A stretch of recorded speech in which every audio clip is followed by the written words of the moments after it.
salah seorang tabi'in.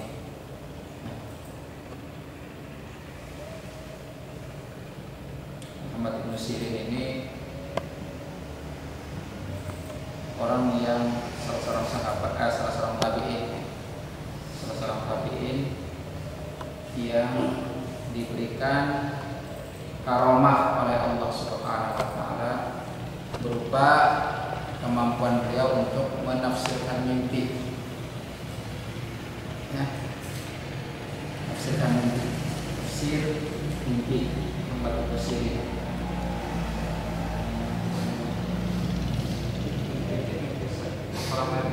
Ya.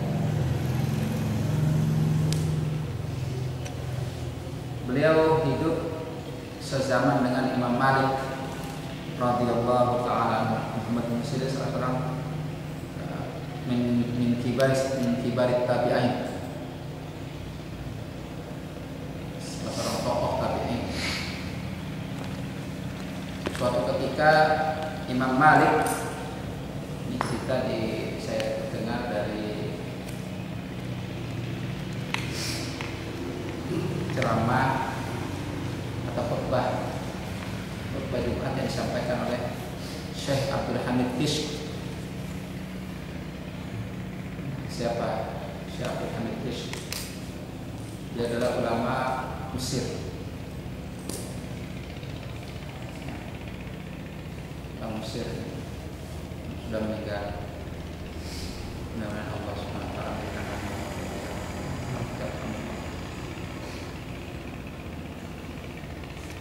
Syekh Abdul Hamid Kishk, nama kenamaan Mesir.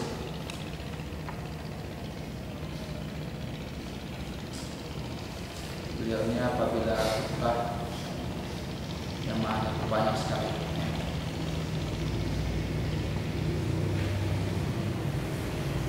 dan berani mengkritik kebijakan pemerintah.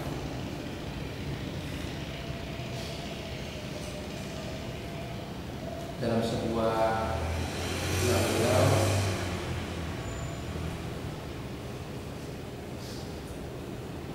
beliau mengatakan begini, saya heran pada Al-Azhar, Universitas Al-Azhar,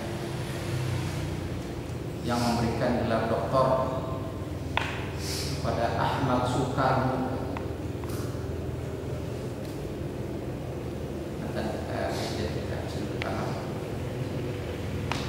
Soekarno ini di Mesir itu terkenal sekali, sampai dijadikan nama jalan, sebuah jalan Mesir, namanya Ahmad Soekarno. Saya heran pada Universitas Al-Azhar yang memberikan gelar doktor dalam bidang apa? Dalam bidang tafsir.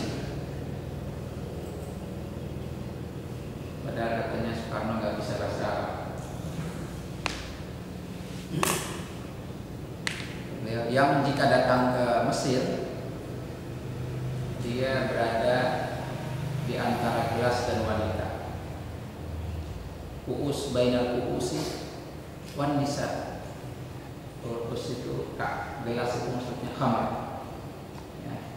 Kalau datang ke Mesir disediakan khamar dan perempuan. Saya heran mengapa ini salah satu sampaikan di khutbah Jumat.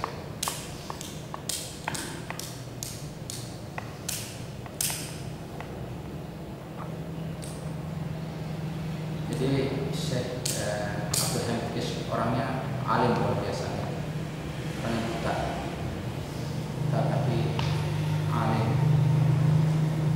orang besar, yang sangat berpengaruh meninggal dunia. Dan Allah Subhanahu wa taala memberikan karomah kepada beliau, Syekh Abdul Hamid Kishk, di akhir hayatnya. Pertama, beliau meninggal pada hari Jumat. Ya. Hadis sahih dari Rasulullah SAW menjelaskan yang intinya Barang siapa yang meninggal pada malam Jumat atau hari Jumat, maka dia aman dari siksa kubur. Barang siapa yang meninggal pada hari Jumat atau malam Jumat, maka dia aman dari siksa kubur. Ini para ulama menjelaskan di atasnya. Syekh Muhammad Nasiruddin Al-Albani dalam sebuah bukunya Tanda-tanda Husnul Khotimah menyebutkan salah satunya adalah orang yang meninggal dunia pada hari Jumat atau malam Jumat. Jadi salah satu tanda husnul khotimah adalah meninggal dunia pada hari Jumat atau malam Jumat.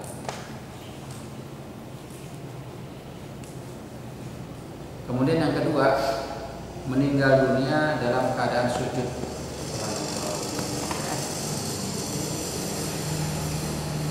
Ketika akan melaksanakan sholat Jumat,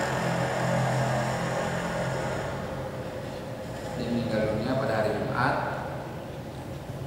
dan ketika sedang sujud karomah diberikan Allah Subhanahu wa taala kepada Syekh Abdul Hamid Kishk.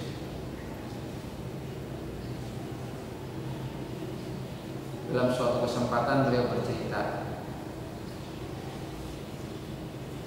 pada suatu malam Imam Malik bermimpi bertemu dengan Malakul Maut.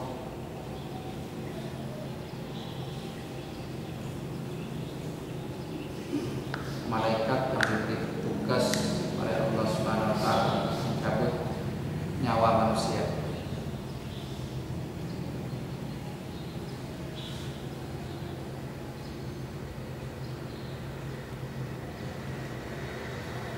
Imam Malik bertanya,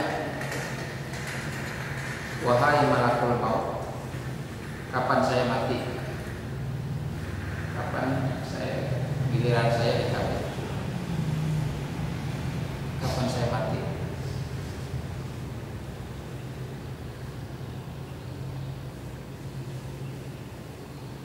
Malakul Maut tidak memberikan jawaban. Dia hanya memberi isyarat. Setelah memberi isyarat, lalu dia pergi menghilang. Imam Malik kemudian penasaran. Lima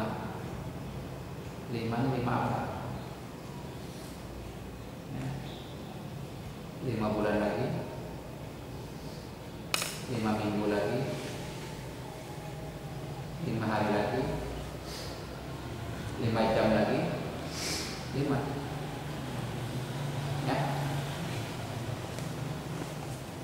Nah, kemudian Imam Malik pergi menemui salah seorang yang diberikan oleh Allah Subhanahu wa taala kemampuan untuk menafsirkan mimpi.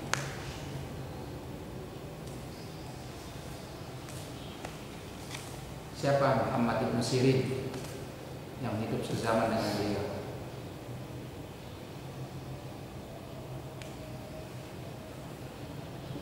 Imam Malik menceritakan mimpinya kepada Muhammad Syekh Imam Muhammad Ibn Sirin. Apa jawaban Muhammad Ibn Sirin? Apa jawabannya?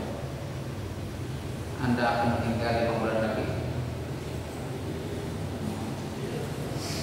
atau Anda akan meninggal 5 hari lagi, 5 minggu lagi, atau 5 jam lagi?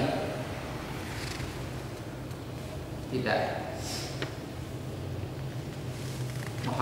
Muhammad Ibn Sirin mengatakan 5 itu syarat 5 itu terdapat di dalam Al-Quran. Persisnya adalah dalam surat Luqman ayat terakhir. Nah, sekarang kita buka Luqman ayat terakhir.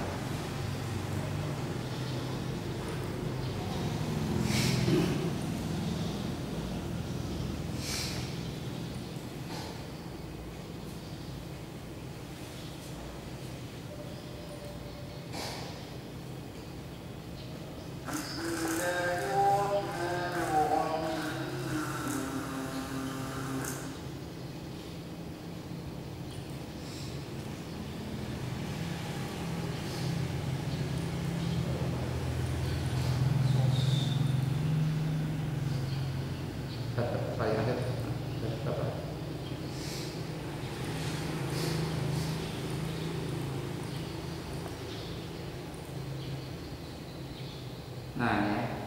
Ayat terakhir itu adalah ayat 34. Ya.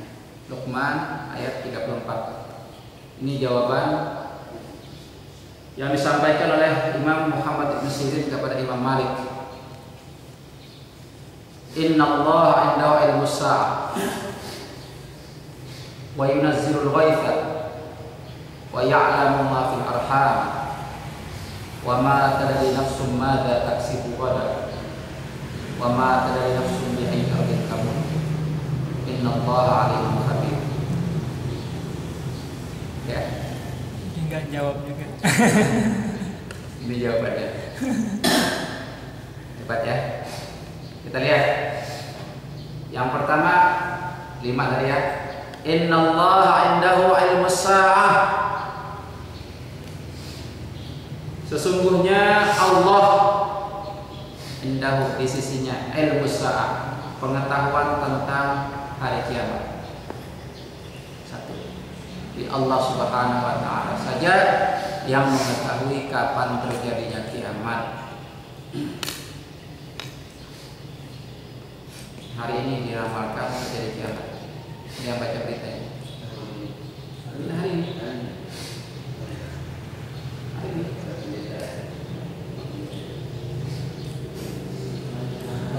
Ada yang baca berita hari ini. Ini hari Minggu nih. Ya, jangan kemana-mana.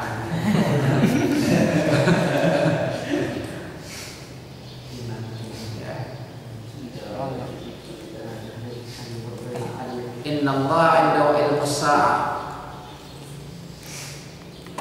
Dia berita.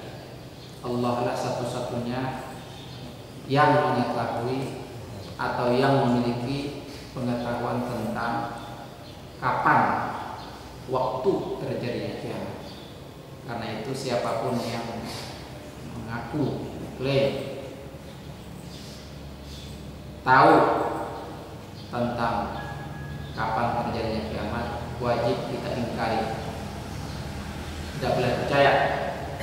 Sebab kalau percaya berarti kita mendustakan Al-Quran. Al-Quran jelas, sangat jelas, tegas mengatakan bahwa Allah adalah satu-satunya yang memiliki pengetahuan tentang kapan terjadinya kiamat. Kemudian yang kedua, wa yunazzilul ghaits, dan dia yang menurunkan ghaits, hujan. Manusia hanya bisa memperkirakan, perakiraan cuaca. Puasa hari ini mendung, berawan, suhunya sekian, akan terjadi hujan. Itu perakiraan. Pasti tidak. Ya pasti. Wa yunazzilul ghaits. Ya. Wa ya'lamu ma fil arham.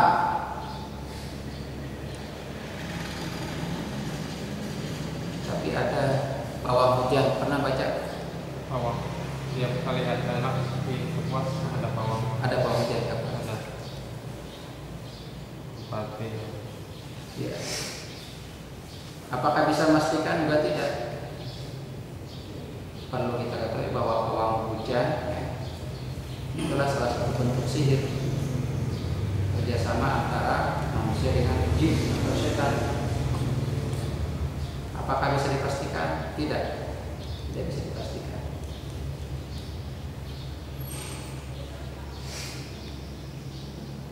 Usaha manusia untuk menghalangi terjadinya